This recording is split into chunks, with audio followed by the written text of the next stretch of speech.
Hi guys, Daaku Maharaj. ఈరోజు వీడియోలో ఈ మూవీ రివ్యూ గురించి తెలుసుకుందాం. సో సంక్రాంతికి విన్నర్గా బాలకృష్ణ నిలిచాడా లేదా? సో ఏంటో ఈరోజు కథ అండ్ స్టోరీ లైన్ మొత్తం అన్నీ తెలుసుకునే ముందు ఎవరైతే మన ఛానల్ కొత్తవారు చూస్తున్నారో మూవీ రివ్యూస్ కోసం మన ఛానల్ తప్పకుండా సబ్స్క్రైబ్ అయితే చేసుకోండి. ఇక కథ విషయానికి వెళ్ళిపోదాం.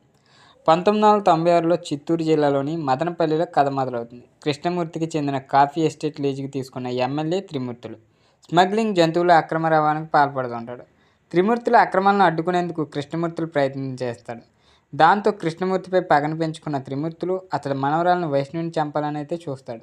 వైష్ణవి కాపాడడానికి చంబల్లోకి చెందిన డాకు మహారాజ్ మన బాలకృష్ణ అయితే వస్తాడు. ఇక నానాజీగా పేరు మార్చుకుని కృష్ణమూర్తి ఇంట్లో డ్రైవర్గా చేరతాడు. మరోవైపు చంబల్లోయలో సీతారాం అతడి భార్య ఇరిగేషన్ ఇంజనీర్లుగా పనిచేస్తూ ఉంటారు. ఆ ఏరియా మొత్తం మైనింగ్ కింగ్ బలవంత్ తాగు కొనసాగిల్లో అయితే ఉంటుంది. సో తన మైనింగ్ బిజినెస్ అడ్డొచ్చిన వారిని దారుణంగా అంతమొందిస్తాడు. బల్వంత్ ఠాగూర్ మైనింగ్ బిజినెస్ కారణంగా చంబాల్ ప్రాంత ప్రజలు నీటి కష్టాలను అనుభవిస్తుంటారు. బల్వంత్ బారి నుంచి ఆ ప్రాంతం ప్రజలను కాపాడడానికి వచ్చిన డాకు మహారాజ్ ఎవరు? అతడికి సీతారాంకున్న సంబంధం ఏంటి? ఈ కథలోని నందిని ఎవరు? సో కృష్ణమూర్తి మనవరాలను కాపాడే బాధ్యతను డాకు మహారాజ్ ఎందుకు తీసుకున్నాడు అన్నదే ఈ మూవీ స్టోరీ. ఇక ఈ మూవీ ఎలా ఉంటుందంటే రివెంజ్ డ్రామా. మనకి పాత కథలని కొత్తగా చెప్పడం అనేది కూడా ఓ ఆర్ట్ అని చెప్పొచ్చు. ఆ కళలో ఆరితేరాడు డైరెక్టర్ బాబీ. మరోసారి డాకు మహారాజ్ తన మార్కును చూపించేశాడు. Daaku Maharaj simple revenge drama movie. Backdrop action episodes Balakrishna హీరోయిజంతో ఫ్రెష్ ఫీల్ ఆడియన్స్లో కలిగించేలా అయితే చేయడంలో సక్సెస్ అయ్యాడనే చెప్పొచ్చు. ఇక బాలకృష్ణ స్టైల్ మాస్ మూవీ ఇది.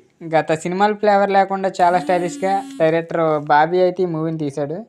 ప్రతి 10 నిమిషాల్లో యాక్షన్ ఎపిసోడ్, బాలకృష్ణ క్యారెక్టర్లోని వేరియేషన్స్, ట్విస్టులు, చివరికి బాలకృష్ణ ఫ్యాన్స్కి మంచి కిక్ ఇచ్చాడు. ఓవైపు బాలకృష్ణ లార్జర్ దెన్ లైఫ్ క్యారెక్టర్లో అండ్ చూపిస్తేనే మరోవైపు ఫ్యామిలీ ఆడియన్స్కి నచ్చేలా అయితే తెరకెక్కించడని చెప్పొచ్చు.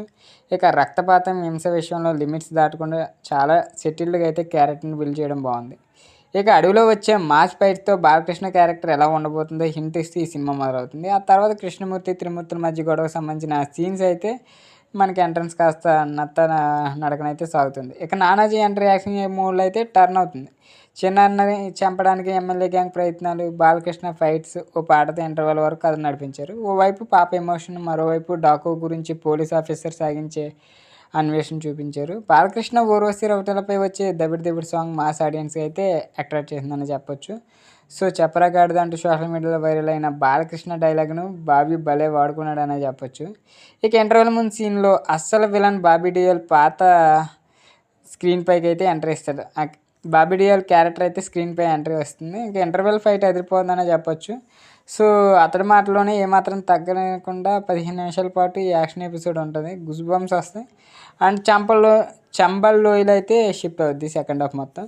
మదనపల్లి నుంచి కథ చంబల్ లోయలో షిఫ్ట్ అవుతుంది. చంబల్ లోయలో బల్వంత్ ఠాగూర్ అక్రమాలు, అక్కడ ప్రజల కష్టాలను తీర్చడానికి సీతారాం చేసే ప్రయత్నాలతో చుట్టూ ఈ నడిపించారు. డాకు మహారాజ్ క్యారెక్టర్ అయితే మ్యానరిజమ్స్, ఎలివేషన్స్ అయితే అభిమానులకి ఫిట్గా అయితే ఉంటాయి. ఇక ఇసుక తుఫాను ఫైట్ హైలైట్గా అనిపిస్తుంది. ఇక సెకండ్ హాఫ్ రొటీన్గా మారుతున్నట్లు అనిపిస్తున్న టైంలో బాలకృష్ణతో పాటు శ్రద్ధ శ్రీనాథ్ క్యారెక్టర్లు అయితే కొన్ని ట్విస్టులు, హై ఫీల్ని అయితే కలిగిస్తాయి. ఇంకా ఎలివేషనల్ ఫ్లైట్లు తీసేస్తే కథలో ఎలాంటి కొత్తదనం కనిపించదు.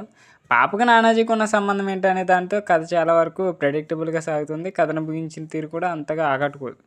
ఇక 3 డిఫరెంట్ వేరియేషన్తో కూడిన క్యారెక్టర్లో బాలకృష్ణ అదరగొట్టాడు. ఇక డాకు మహారాజ్ క్యారెక్టర్ బాలకృష్ణ ఎనర్జీ ఆకట్టుకుంది.